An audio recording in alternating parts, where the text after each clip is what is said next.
নমস্কার বন্ধুরা, মিনুর রান্নাঘরে আপনাদের স্বাগত। চলে এলাম নতুন একটা রেসিপি নিয়ে। আজকের আমি তৈরি করব পটল দিয়ে দারুণ স্বাদের একটা রেসিপি। তার জন্যে কিছুটা পটল নিয়ে নিয়েছি, সঙ্গে নিয়েছি একটা আলুটাকে আমি ছাড়িয়ে নিয়েছি। এছাড়া একটা টমেটো এবং ক্যাপসিকাম আছে একটা। এছাড়া আছে কিছুটা ছানাটাকে ভালো করে জল ঝরিয়ে শুকনো করে নিয়েছি।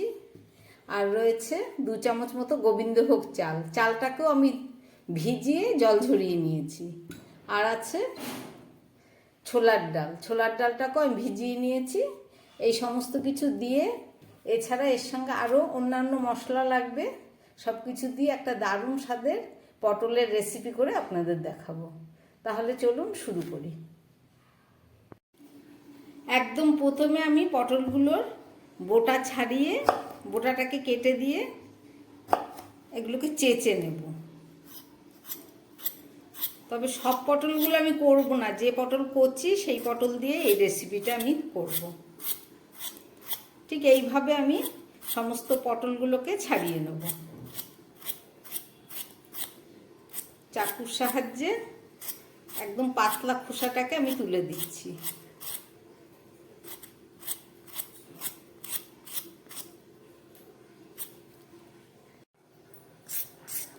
সমস্ত পটলগুলোকে আমি একদম ছাড়িয়ে পরিষ্কার করে ধুয়ে নিলাম। এবার এই পটলগুলোকে আমি কেটে দেখব এর মধ্যে বীজটা কতটা পুরো হয়েছে। এইটা একদম কচি, এটা নেব।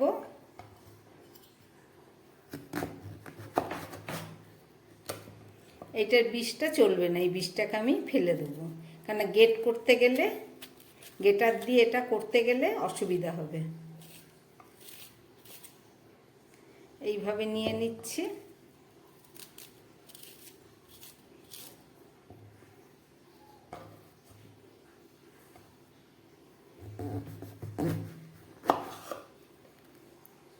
এই পটলটাও কচি আছে, এটা চলবে।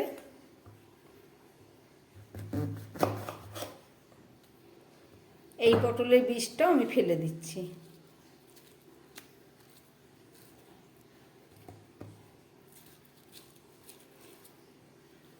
সমস্ত পটলগুলো আমি কেটে নিলাম।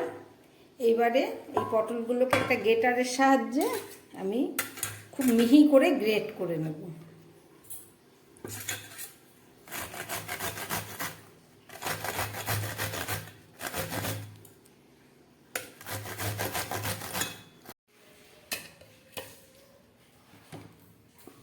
একদম কচি পটল আমি ভালো করে গ্রেটার দিয়ে গ্রেট করে নিয়েছি। এই দেখুন কত সুন্দর, একদম মিহি করে। আর আলুটাকেও আমি গ্রেট করে নিয়েছি। এবার চলুন এই যে মশলা এই যে ডাল চাল এগুলোকে আমি একটু শিলে বেটে নেব। চলুন।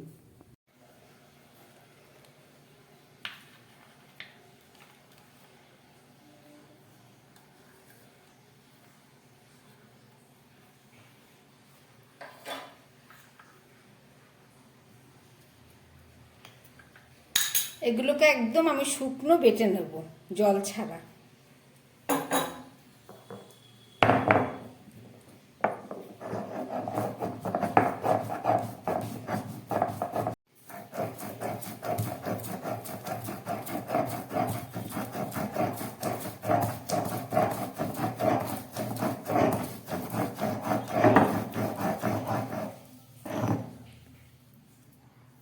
ডাল আর চালটা আমার খুব সুন্দর করে বেটে নেওয়া হয়েছে, একদম জল ছাড়া বেটেছি যাতে শুকনো থাকে।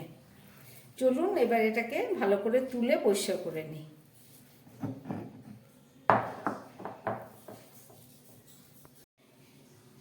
আমার ডাল আর চাল বাটা হয়ে গেছে। এবার চলুন ওগুলোকে সব একসঙ্গে মিশিয়ে মেখে নিই।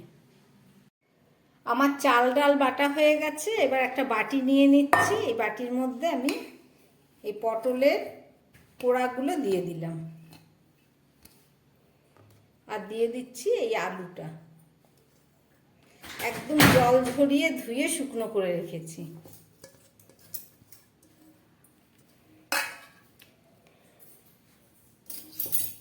আর দিয়ে দিচ্ছি এই পেস্ট করে রাখা ডাল আর চাল। এখানে গোবিন্দভোগ চাল আছে 1 চামচ, আর 2 চামচ ছোলার ডাল।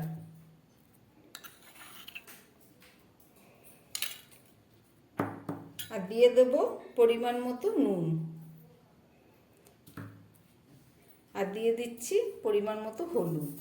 এর থেকে বেশি মশলা আমি আর এতে দেব না, কেননা তাহলে এই সুন্দর গোবিন্দভোগ চালের ফ্লেভারটা পাওয়া যাবে না, পটল আলুর সঙ্গে মিশে মশলার গন্ধ হয়ে যাবে। আমি এগুলোকে খুব ভালো করে মেখে নেব। আর দিয়ে দিচ্ছি এই যে পনিরটা জল ঝরিয়ে রেখেছি, এটাকে খুব ভালো করে দিয়ে একটা পেস্ট আমি তৈরি করে নেব।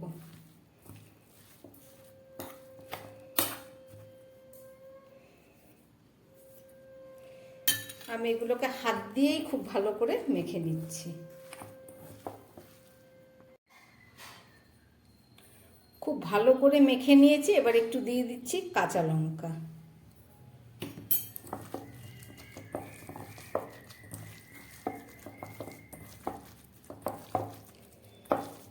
ডাল, চাল, পটল, আলু আর ছানা দিয়ে আমার একটা পেস্ট রেডি হয়ে গেল। এবার চলুন এটা দিয়ে সুন্দর করে একটা শেপ বানিয়ে নেব আমি।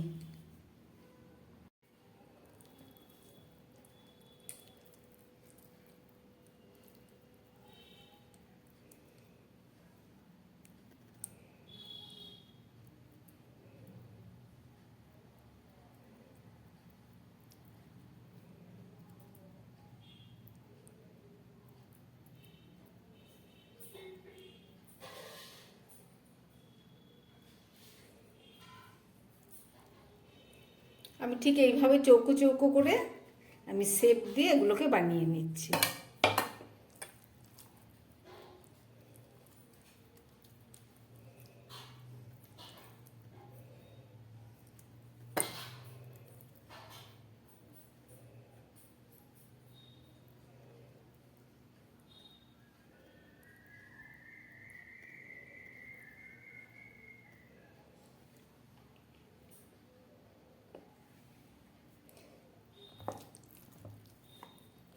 আমি এইভাবে সমস্ত কোপ্তাগুলো বানিয়ে নিচ্ছি। পটলের কোপ্তাগুলো আমার রেডি হয়ে গেছে। ঠিক এইভাবে চৌকো করে আমি শেপ দিয়ে নিলাম। এবারে এর মধ্যে খুব সামান্য একটু করে ময়দা দিয়ে দিচ্ছি, যাতে ভাজার সময় একটু শুকনো থাকে।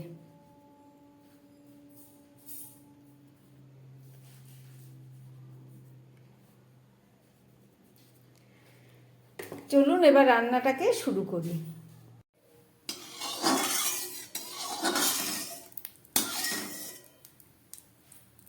পটলের কোপ্তাগুলোকে ভাজার জন্য আমি কড়াই তেল দিয়ে দিয়েছি। এবার এগুলোকে একটা একটা করে ভেজে নেব।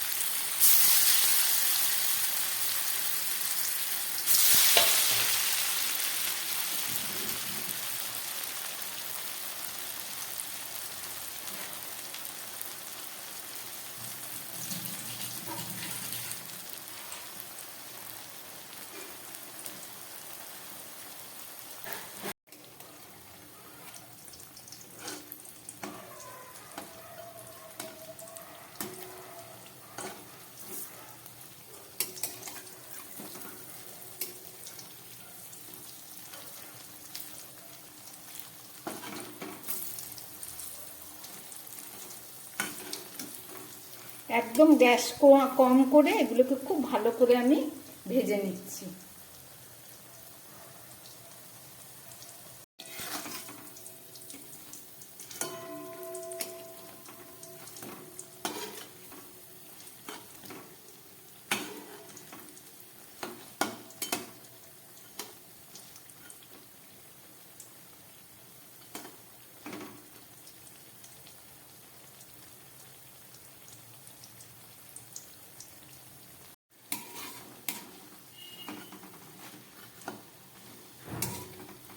আমার কোপ্তাগুলো রেডি হয়ে গেছে। এবার আমি এগুলোকে তুলে ফেলবো।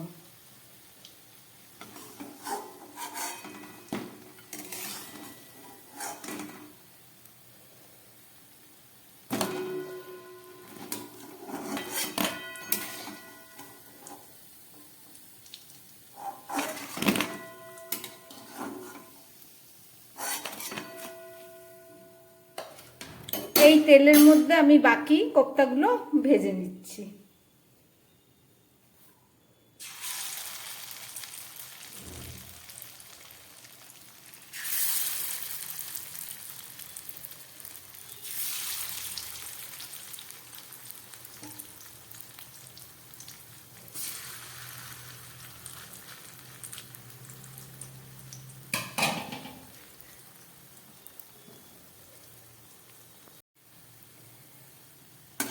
আমার এই কোপ্তাগুলো ভাজা হয়ে গেছে, এবার চলুন তুলে ফেলছি।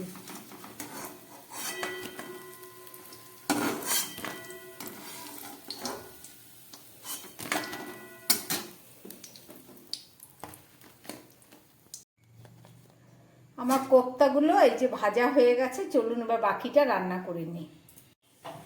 এই কোপ্তা ভাজার তেলের মধ্যে আমি দিয়ে দিচ্ছি 2টো শুকনো লঙ্কা ফোড়ন, আর দিয়ে দিচ্ছি একটা তেজপাতা। এই ছানা, পটল, আলু, ডাল চাল দিয়ে যে কোপ্তা আমি বানালাম, এটা সম্পূর্ণ একটা নিরামিষ রেসিপি। এবার আমি এর মধ্যে দিয়ে দিচ্ছি খানিকটা গোটা জিরে ফোড়ন।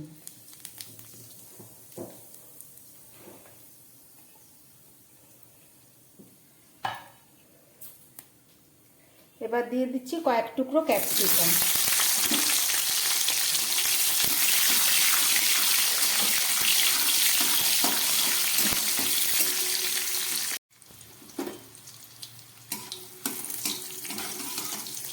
ক্যাপসিকামটা খুব ভালো করে ভাজা হয়ে গেছে। এবার দিয়ে দিচ্ছি এর মধ্যে 1 চামচ টমেটো পেস্ট করা। টমেটোটাকে গ্রেটারে গ্রেট করে নিয়েছি। আর দিয়ে দিচ্ছি 1/2 চামচ আদা বাটা।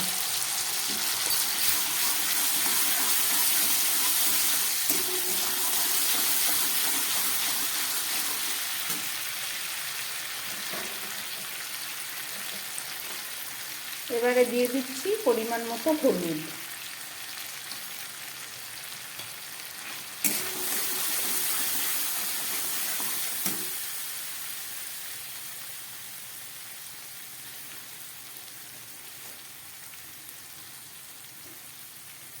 আর দিয়ে দিচ্ছি পরিমাণ মতো নুন। আমি কোপ্তার মধ্যে নুন আগে দিয়েছি, এটা শুধু ঝোলের নুনটা আমি দিয়ে দিলাম।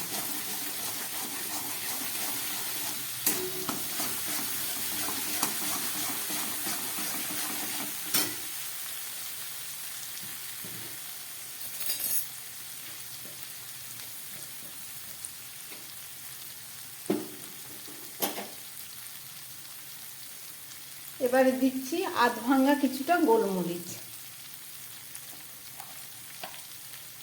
আর দিয়ে দিচ্ছি 1/2 চামচ জিরের গুঁড়ো,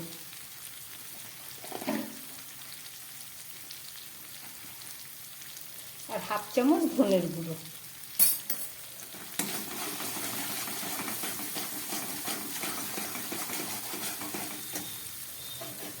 আর দিয়ে দিচ্ছি স্বাদ মতো চিনি। আমি এই কষাবার সময় চিনিটা দিয়ে দিলাম, তাহলে কালারটা খুব সুন্দর আসবে, খেতেও টেস্ট হবে।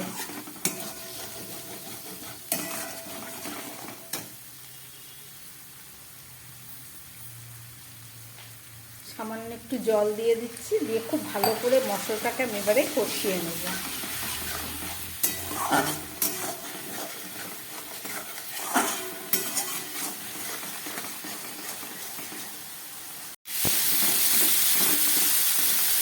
জল দিয়ে মশলাটা খুব ভালো করে কষানো হয়ে গেছে। এবার আমি এর মধ্যে দিয়ে দিচ্ছি জল।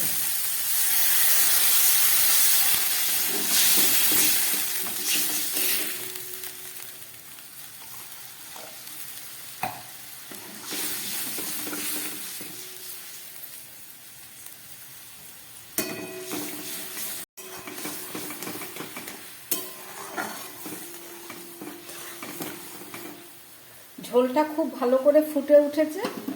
এবার এই বানিয়ে রাখা কোপ্তাগুলো আমি দিয়ে দিচ্ছি।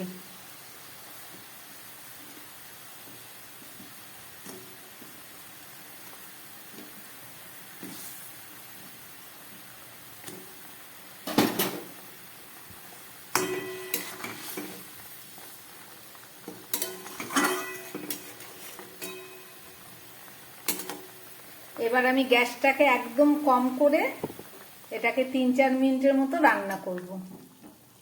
চলুন ঢাকাটা দিয়ে দিচ্ছি, ফেরত এসে আবার দেখাচ্ছি।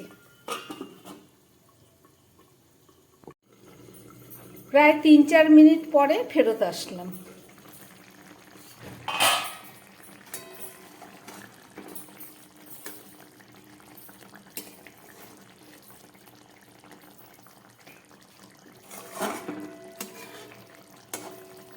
আমার কোপ্তাটা প্রায় হয়ে এসছে।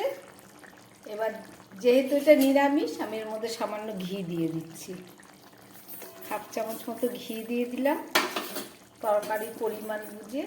আর দিয়ে দিচ্ছি কিছুটা বেটে রাখা গরম মশলা। এখানে 2টো এলাচ আছে, 1টা লবঙ্গ, সামান্য দারচিনি। আমার তরকারির পরিমাণ বুঝে এটা দেওয়া।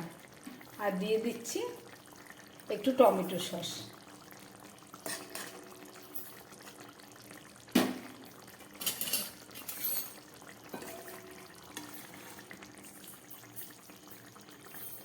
আমার রান্নাটা রেডি হয়ে গেছে। এবার আমি গ্যাসটাকে বন্ধ করে দিচ্ছি। বন্ধ করে দিয়ে আবার 2 মিনিট পরে আপনাদের দেখাচ্ছি। ঢাকাটা দিয়ে দিলাম।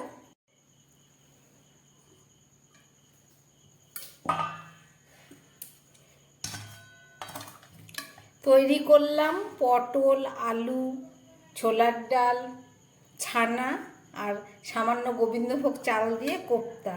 সেই কোপ্তা দিয়ে আবার রান্না করলাম নিরামিষ তরকারি। রেসিপিটা আপনারা দেখলেন। এইভাবে কোপ্তাটা করে খাবেন। এই কোপ্তা ভেঙে খেয়ে দারুণ স্বাদ, এবং নিরামিষ তো যে কোনো ভাত, রুটি, পরোটা, নিরামিষের দিন আপনারা এটা খেতে পারবেন। বানালাম রেসিপিটা, আপনারা দেখলেন। যদি ভালো লাগে আমার বানানো এই রেসিপি, তাহলে আমার চ্যানেলটাকে লাইক করবেন এবং সাবস্ক্রাইব করবেন। এখন একটু গরম বলে ঝোল রয়েছে, খানিকক্ষণ পরে আবার এটা একটু ঠান্ডা হলে ঝোলটা কিছুটা টেনে যাবে। নমস্কার, সবাই সুস্থ থাকবেন, ভালো থাকবেন।